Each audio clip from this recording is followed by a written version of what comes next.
So this is the same thing in argumentation, which is oftentimes when you have a good argument against someone's point, it requires one solid refutation.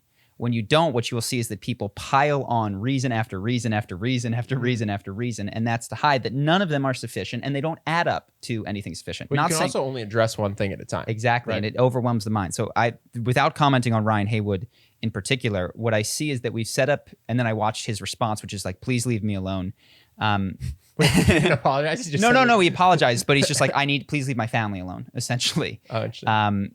And what I realize is that the incentive structure in this right now, which luckily is not legal at this point, but the person accused, like Brian Callen, like whoever, their lawyers are telling them, shut up, shut up, shut up, say nothing, deny nothing. And because you can only hurt yourself. Like anything that you say right now from a legal perspective can be used against you. Nothing can be used to exonerate you. But from a social perspective, you need to speak. You need to say like, look, that's true. And that was wrong, but it wasn't illegal. That one is a lie, and this one I should go to jail for. You know what I mean? Like whatever it is, you need to address and speak, and it takes a volume of words. So we have this weird incentive structure, which is legally the accused absolutely should not speak. Socially, they, in my opinion, should, right? That's the only way that this stuff comes out. And what that leaves is they go with the legal side. And now there is this community of #believe, #support, and people who will not read the article and will say, it's like, I couldn't read your article. It's too much for me, but I believe you and support you, which is enough for clearly people in the case of Justin Bieber, for instance, to want to create stories or stretch stories. And it's a concerning state of affairs to me, where the incentives are aligned in such a way that accusations can line up without merit. Now, what I have to say is that for a long time, and I don't think this balances it out, the incentive structure was exactly terrible in the opposite way, which is like your word against his doesn't matter. Like you're just gonna have to shut up and take it, which is fucked up and wrong in its own right.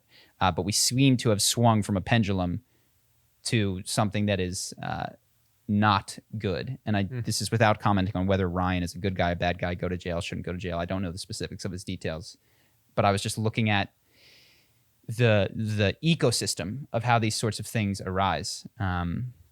And then I watched a video on a lawyer who was talking about why you should never talk to police, and it clicked for me. I was like, oh, you're not supposed to say anything legally, but you're supposed to say things on Twitter to defend yourself. So I don't know if you have any thoughts. He was saying when you get arrested that you're just go, I want my lawyer. I want my lawyer. What he was saying, it was fascinating. He gave 25-minute speech, and he walked through every single objection that you have. You're like, the things that I didn't know. He's like, you know how things you say to a police officer can be used against you? It cannot be used to exonerate you. That's hearsay. So if you say something that corroborates your story early in their interaction that you might not have known but corroborated it well, they can object on the basis of hearsay, and it won't be admitted in court. There is nothing you can do to help yourself. And he also gave examples of like, you'll talk for 6 hours and he'll ask you things and you'll be like, look, I didn't kill the guy. I wasn't here. I was this person. I was yada, yada, yada. I never liked the guy, but it didn't work. And boom, I never liked the guy. Admitted to police officers that he never liked the guy. He gives another example. It's like, you tell him, you give him your alibi. He's like, you say that I was in Ocean Beach or whatever, this thing. Well, guess what? Your double ex-girlfriend thinks that she saw you there. And she's got no reason. She's got no motive. She could just be mistaken. But now you have to clarify that with her in the court of law. So you're better off legally taking zero position if you're accused of something, whether you did it or didn't do it, because it is only going to come back and screw you. And the cop's job, and then a cop gets up and he's like, everything he said is true. And wow. yeah. Are we sure this is a real cop? No, I didn't see his badge. Okay. It was on YouTube. So he couldn't. He looked like a cop. He talked like a cop, and he talked for 20 minutes. And what he said was, he's like, look, you guys might think you're smarter than me. He's like, I'm a 3L myself right now. I'm studying, but everybody thinks they're smarter than me. What you have to consider is that it's like boxing. You might be smarter than this guy, but if he's had 1,000 matches, he's going to kick your ass, and I am going to kick your ass. You are not prepared for the unthinking habit of breaking people down that I have. And he went through some of the things, that even how he reads the Miranda rights. And so he reads the Miranda rights exactly as he should. And then he says something to the effect of, here's what I know. I know that you were there. I know that, and he can make this up. I know that you did this. I know that you did this. So do you still not want to talk? And like, you know what I mean? And like heavily implies that this is in your best thing. Also, I watched a thing on Netflix last night. Fascinating. It was American Murder, whatever, #1 in America. People love that stuff. And the guy did it. But he's sitting in the room at one point after 6 hours of interviewing. And he says, can I just leave? Can I just go out? Can I go? And they say, how about this? How about we bring your dad in here? And the answer is, you can go at any time, dude. You're not under arrest. You could have walked out here after the first minute. Really? Yeah. Am I under arrest? He never had a lawyer. At any point, he never had a lawyer. And dude, they know how to play like they're your friend. They know how to play like they're disappointed in you. I know you want to get this off your chest. And in this case, it's good police work because the guy killed his wife and 2 daughters. But what he says is, I don't care if you did it or you didn't do it. You can always confess later. You can, if you want to go to jail or cut a deal or whatever, you can confess later. And quite frankly, the only thing he didn't confess to was the killing of his 2 daughters, which is what he was later able to confess to and spare himself the death penalty. So he got life imprisonment, but might have faced the death penalty. Why did killing his daughters make his sentence less? So he killed 3 people, his wife and 2 daughters. He confessed to killing the wife, but always, she killed them first, is what he said, and never went back on that lie.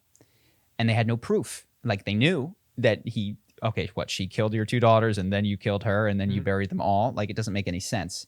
Sorry for the spoilers, guys. But the fact that he had not confessed that gave him a bargaining chip because the family wants to clear the name of their daughter, and they don't really want to kill him. They just want him locked up forever. So he's able to use that. So anyway, he's a horrible dude, should be in jail. Great. But what the cops said is like, don't talk to police when you're being interviewed. And I think the one exception for this is like, if there's a missing person and the clock is on and it's 24 hours in and they might be out there and you're like, don't wait for your lawyer. Like, tell them everything that you know in that case so that they can try to find this individual. But this was 3-4 days in. There was no clock ticking. They were just sitting for 6 hours interrogating this guy. What's interesting to me that he could have left. He could have just stood up and walked out. They can't stop him. He could have said a number of things. He could have said, am I under arrest? And they could have said, no. Am I being detained? No. Okay, well then I'm out of here. And then they could have said, okay, we're going to charge you. But then he would have known, like, you're coming after me. And he also could have said, get me my lawyer. And what the lawyer probably would have said is, say nothing. We're going to, I don't know all the rules, but you eventually will have to speak to a degree, but you have Fifth Amendment rights. Is it fair to say that a lawyer is like a boxer as well in this analogy? Because I agree, by the way. Oh, yeah. A lawyer. You get a bodybuilder who looks bigger and stronger in a ring with a boxer. The boxer will kick their ass. So my question is, like, if I'm arrested and I'm facing a boxer, is my lawyer allegedly an equally experienced boxer? Yes. And if he's a good lawyer, he's an even better boxer than the local police department. Got it. That's the right analogy. Is he said the people that are easiest are the smart guys. And sometimes they are smart, but they talk. You know what I mean? Yeah. They talk and talk and talk and talk. And all they have to do, little things. He talked about speeding tickets. He said, you know why they ask you how fast you're going? Because say the interstate's 55 speed limit. Everyone's doing 65. But you want to lie a little bit because you were doing 75. So you say that you were doing 60. Well, guess what? You just admitted to breaking the law because you're doing 60 and a 55. You're done. Like, he's got you already. Wow. He said people, it was just fascinating. He said people are terrible at outright lying except for psychopaths. They can only bend the truth effectively. And that's all it takes. If you contradict yourself, you lack credibility as a witness. Somebody's mistaken. You're mistaken. The other thing is that he just played a trick on people.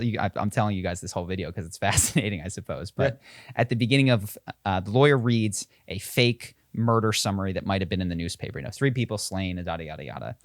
10 minutes later, he asks the students, okay, how many people were shot? And they all say 3. He says, wrong. I didn't say they were shot. How did you know they were shot? And then it's like, oh no, now you've confessed to knowing that these people were shot when the cops didn't tell you. And it's like, by the way, this interaction may not be recorded. If the cop remembers that he didn't tell you that, but you brought it up the first time, like, just say nothing. Wow.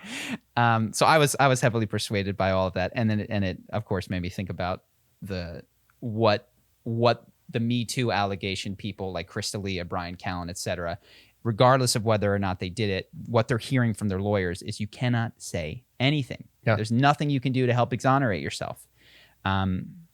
So it's messed up that we essentially have two trials occurring. We have the court of public opinion and the legal thing. It's also incredibly unpersuasive. If let's say there's a news article comes out against someone and it says 19 women have alleged misconduct, right? The first one says it's a crime, and the other 18 say something to the degree of like, he was not nice to me, right? But not a crime. But 19 women have accused, no one's going to blah, blah, blah.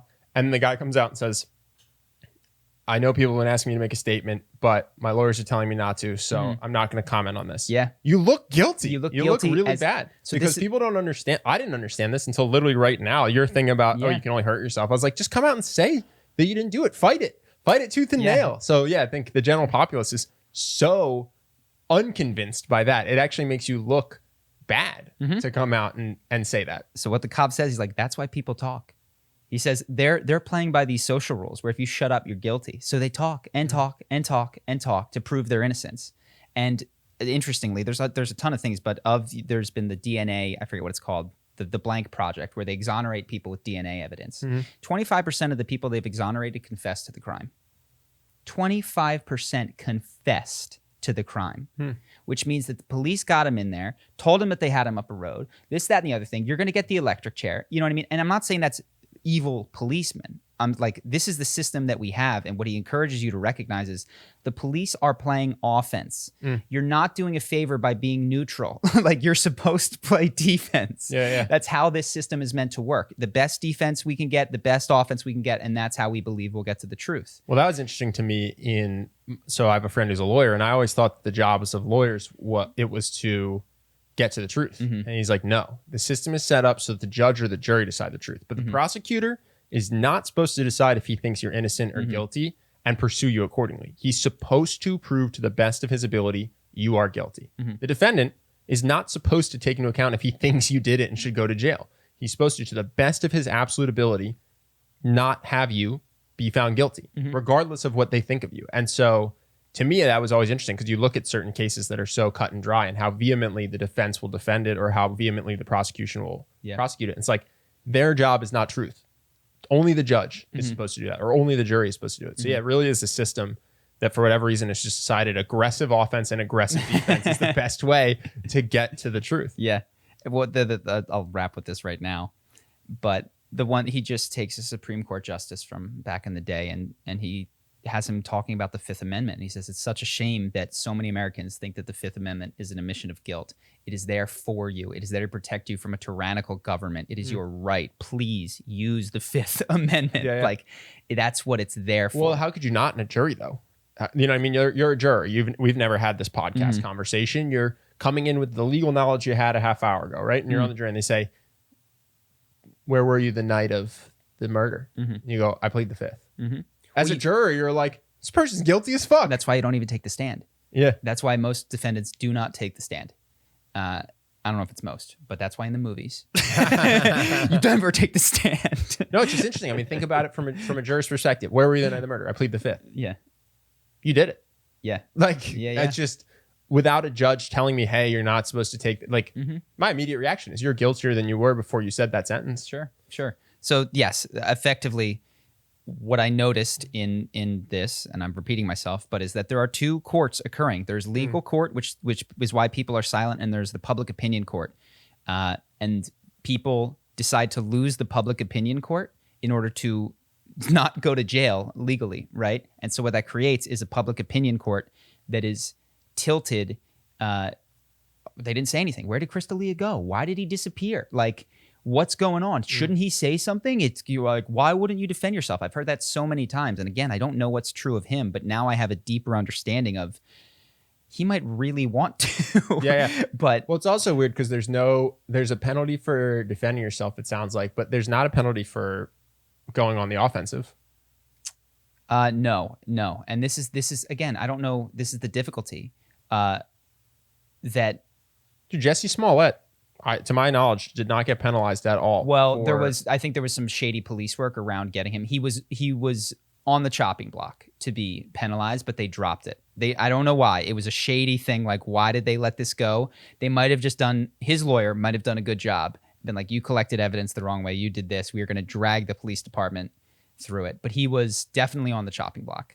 But you're right. It seems to be that people who make false accusations, I don't know whatever happened to the Duke lacrosse women who alleged that sort of thing. Woman, just one, I think. Just one. Mm-hmm. Yeah, I don't know what happens in those cases. Hope that you guys enjoyed that clip. If you want to see more like this and have us do more podcasts, we are 100% funded by our generous patrons. And if you'd like to contribute, there's a link in the description, and we'll have one pop up on the screen right here so that we can do more podcasts where we have fun conversations and hopefully some deep ones like this. Either way, hope that you enjoyed the video, and I will see you in the next one.